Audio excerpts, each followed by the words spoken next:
Hello, my Bill for Thousand Nation. How's everyone doing today? Hopefully, everyone's having a great day. If not, I hope it gets better from here. We are back with the Nexpo. This was actually suggested to me by a subscriber. This one was titled The Fall of Flight 123. I'm excited to get into this story. If you guys are excited as I am, please go ahead, turn them lights down low, put on something comfy, cup of something special. Let's get traumatized. Fuck. Content warning already. This video contains real-world audio recordings and subject matter that some viewers may find disturbing, including an audio-visual recreation of an aircraft disaster. Viewer discretion is strongly advised. I suck at reading. I have dyslexia. My bad. It happens.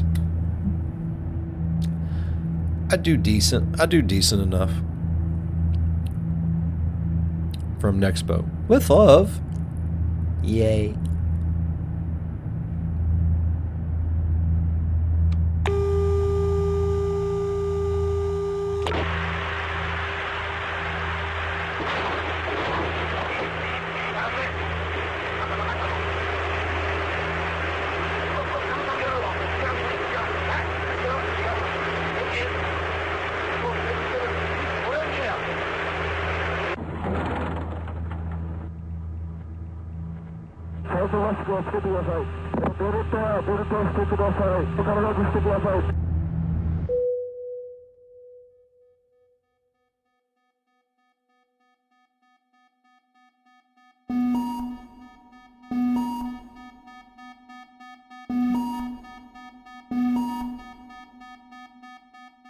Aboard a Japanese passenger flight on the 12th of August 1985, an alarm begins to sound.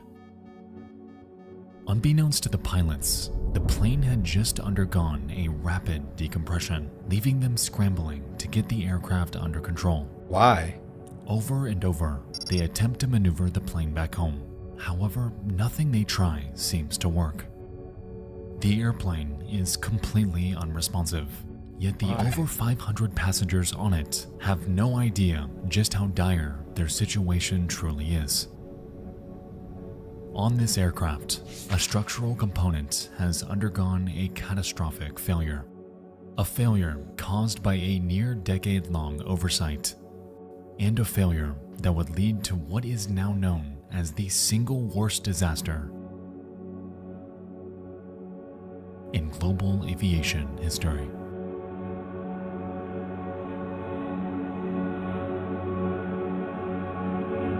Oh man, this is gonna get fucked, ain't it?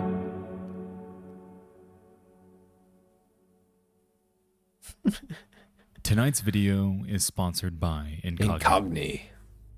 As we move towards an increasingly interconnected world, the idea of online privacy becomes more and more imperative. Every day, data brokers are scraping data from you and are building a personal profile of your entire life. Your data, your home address, is more than likely just a search away. And to me, the thought of having details like this out there is horrifying. Enter Incogni, a service that actively fights for you, searching for and requesting removal of your data from the hundreds of brokers out there. 5 minutes is all it takes to get started, granting you an entire team of experts dedicated to restoring your privacy. Oh, yeah. I recently saw a report that 84 data brokers had my information. 84. However, knowing that Incogni is actively working for me to get that number down to 0, I'm given peace of mind that my privacy is getting the upkeep it deserves. Go to incogni.com/Nexpo and use code Nexpo for an exclusive offer of 60% off. Once again, that's incogni.com/Nexpo and use code Nexpo, or click the link below to take your personal data off the market. Thank you so much to Incogni for making tonight's video possible. Now let's get to it. Let's give it a go. It's Chapter Monday. 1. Home. Hey, 1985. That's a good year. That's the year I was born. You know it's a good year. Delta Flight 191 is under investigation after a tragic accident. A string of unsolved murders grips a small town in Washington. And across the pond in Tokyo,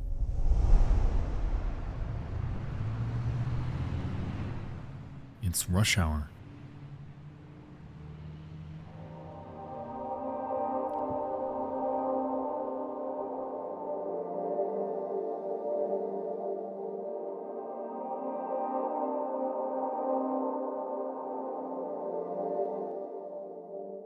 It's the week of Oben, a Japanese tradition in which they honor their fallen ancestors, and thousands are scrambling through Haneda Airport Oben? to get home to their families. At 6 p.m., Japan Airlines Flight 123 prepares for its 5th flight of the day.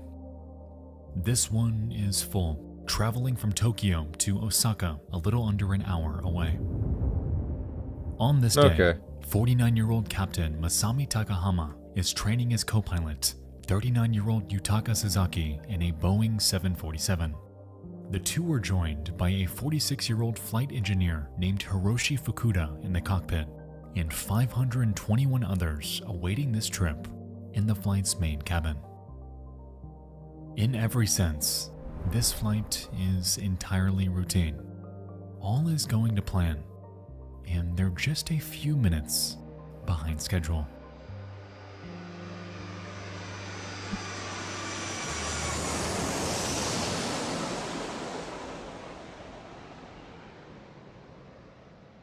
Japan Airlines Flight 123 takes off at 6:12 p.m.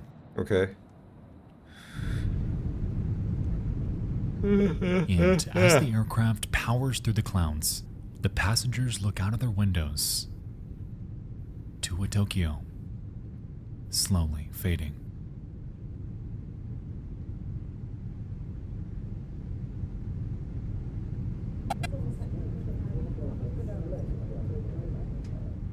"12 minutes in, and they're nearing the cruising altitude of 24,000 feet.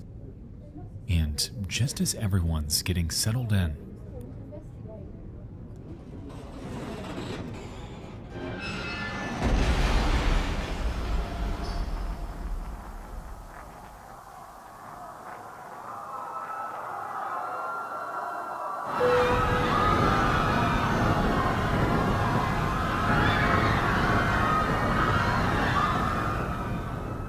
at 6:25 p.m., there's a deafening bang to the rear as the bathroom ceiling collapses. A blinding white light flashes. The water vapor in the air condenses to a fog, and the oxygen masks fall in front of disoriented passengers. But why did All of the this pooper happens explode? in a matter of seconds, sending everyone on board into an unbridled panic. Was there someone in the bathroom whenever it exploded? Imploded? Did what it did?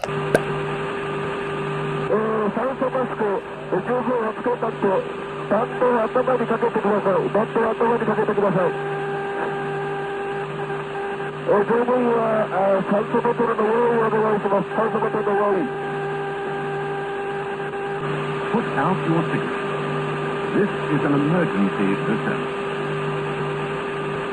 Put out your cigarettes.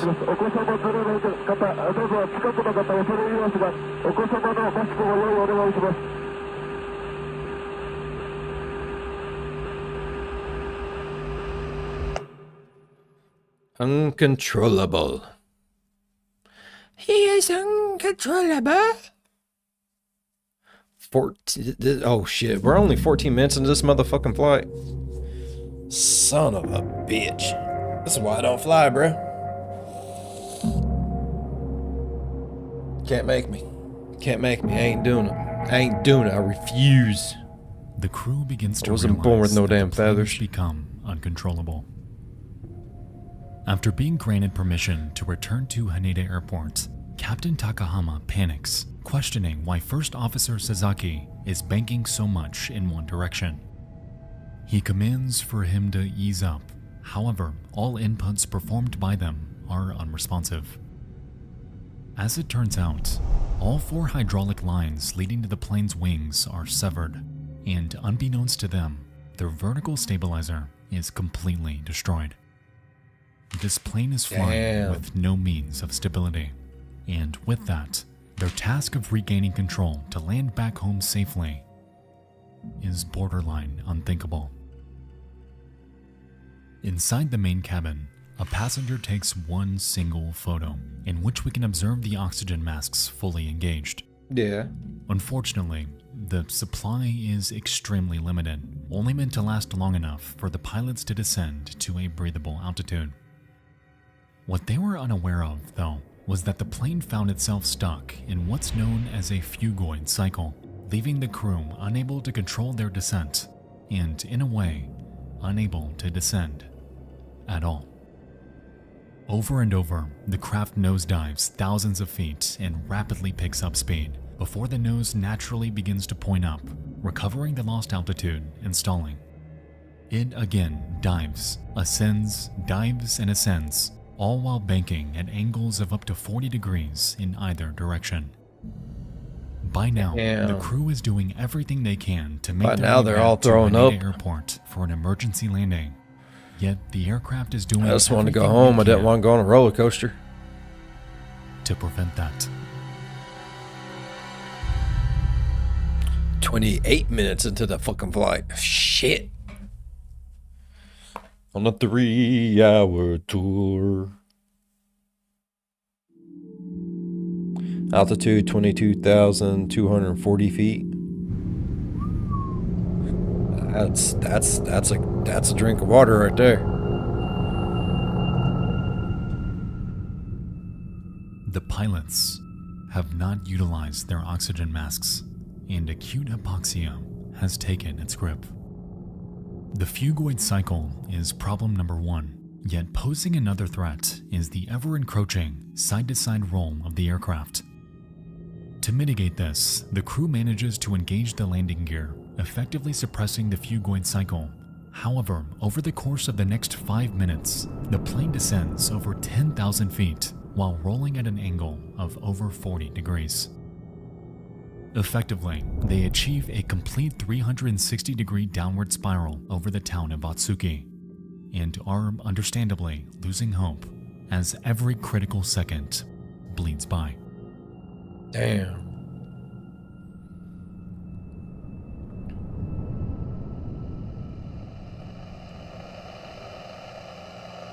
So, can you control the aircraft now? Hell no. So, when did everything go into shit? Like up in this area?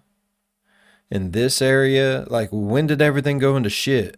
Because now they're just like, then they go zoom, then they go zoom, then they go zoom, then they go zoom, then they go woo. I'm just wondering, you know.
"38 minutes into flight, altitude 6,800 feet." Now, what was going on was basically, if you didn't get a chance to read it, I didn't want to interrupt the flow of it, but now we're at a little break. The captain was telling the co-pilot, the pilot that he was training, whether they needed to bank left and right, and that they was at mountains. They was coming pretty close to hitting mountains and stuff like that, and you know the captain's trying to tell him bank left, bank right. The guy's like, it's not fucking working. And then the nose went down, and then they started picking up way too much speed, and the one guy kept saying it's not slowing down, like we're just getting faster. And now we're here. The plane has dropped to a mere 6,800 feet. They are now heading opposite of Haneda Airport and straight towards Mount Takamagahara. But that's no For the bueno. next 5 minutes, No the crew bueno at all. fights to gain altitude to move away from this impending threat, and manages to climb again to 11,000 feet. False hope this is, however, as they find themselves in yet another downward spiral. This time, right over treacherous terrain. Fuck.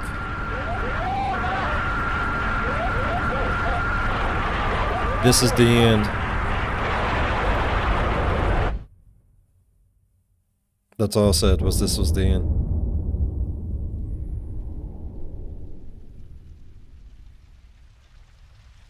"6:56 p.m. time of impact." So like less than an hour. That's crazy shit, bro. Right?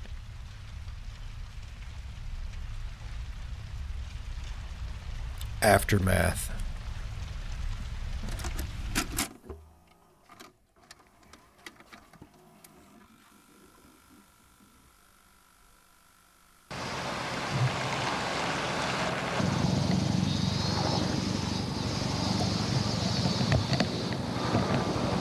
Ueno Village, Ueno, Tenno District, Japan. I'm probably pronouncing all that shit wrong, but I don't care.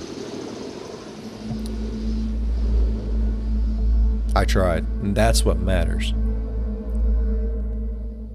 In the quaint village of Ueno, nestled in the mountainside, Ueno. residents awaken to a lingering odor. Ooh. In the air, rescue and news helicopters zoom by as they discern something the locals don't. On the ground, rows of trucks and buses are on the move, while crowds gather and gaze in utter confusion. Yet, amidst all of this, hardly anyone knew the gravity of what was happening.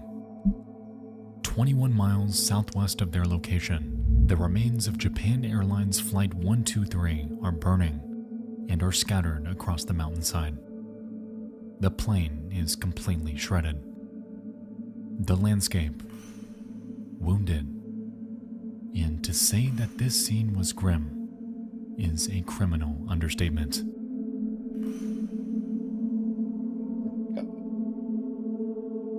That's awful, man. Out of the 524 passengers on board that night, only 4 survived. This was the Damn. worst loss of life involving a single aircraft. Bro, I'm shocked anyone fucking survived. But 4 people survived? How? There was like nothing left of this son of a bitch. Like the biggest part was part of the wing. In the history of aviation. Well, from what I could see anyways. This incident is devastating, and the most frustrating aspect of all of this is that it did not have to turn out this way at all. You see, just 20 minutes after impact, a U.S. Air Force serviceman named Michael Antonucci spotted and phoned in the crash location. However, instead of making the call to lend support immediately, the Japanese military called off the rescue operation under the presumption that not a single passenger survived. For over 12 hours, the plane burned throughout the night. A handful still alive and awaiting help from numerous aircraft that passed right above them. Aircraft that saw them, yet they were completely unaware that help was never coming. One of the 4 survivors, named Yumi Ochiai, later recalled their experience from that evening, explaining how throughout the night they could hear children crying, adults screaming. It was loud at first, yet as the hours went by, these pleas slowly faded into silence. Some fell out of consciousness, some lost the energy to continue, but for the vast majority, this stillness signaled the agonizing death of lives that could have been helped. It took 12 hours in total for rescuers to arrive, yet by then, the scene was a gruesome graveyard. A Japanese medical doctor stated that had this rescue come 10 hours earlier, perhaps they would have found more survivors. but it was silent.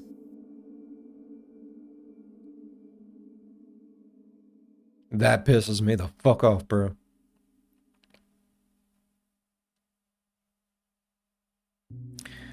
Man, it don't fucking matter. It don't matter if there's fucking survivors or fucking not. You go out there and you make fucking for sure your damn self. Boots on the ground, bro. Choppers in the sky. You get your ass out there and you see if anyone's alive. Don't just guess. Oh, how many people dead? All of them. That's a guesstimate. All of them. What the fuck, you? Piece of shit. Please tell me someone got bitch slapped right in the face with the biggest dick they got over there.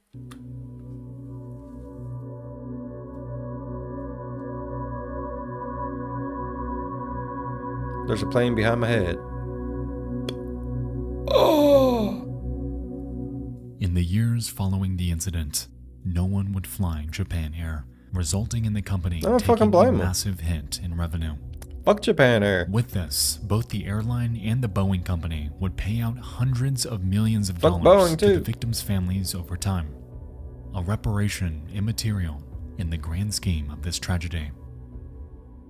Even then, however, guilt festered in the minds of Japan Air employees, as two of them, a 59-year-old maintenance official named Hiru Tominaga and a 57-year-old inspector named Susumu Tajima, would later take their own lives, with the former leaving a note with just a single phrase: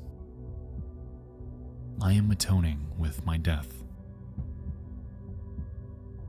In the end, investigators attributed the tragedy to improper repairs to the plane's aft pressure bulkhead, the rear component of the pressure seal present in all aircraft. It was learned that 7 years prior, the same aircraft encountered a tail strike incident during a landing, cracking the bulkhead and rendering the plane unflyable. During repair, the engineers planned to utilize a large splice plate to connect the two sides of the crack, while reinforcing it with 3 rows of solid rivets. When done correctly, this would re-establish the full structural integrity of the wall, rendering it just as safe as it was before for flight. In reality, however, the repair did not go this way at all. Instead of using one splice plate, Boeing's repair technicians used 2 in parallel to the crack, effectively rendering one entire section of rivets completely useless. This oversight was never discovered, and the plane flew in this condition over 12,000 times. Oh, that poor plane. 12,000 times it flew all fucked up. Oh my God. Did you do your job correct? The first time. It saves lives.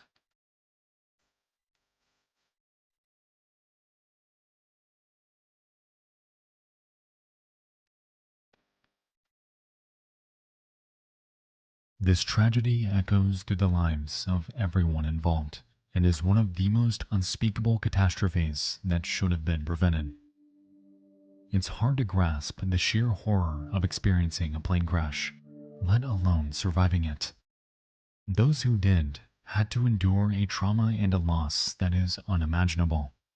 The agonizing moments afterward, crushed under wreckage, helpless under the night sky, effectively forgotten in a blazing wilderness. I feel horrible for everyone on board that fateful night, and for the families and friends that were eagerly waiting for them.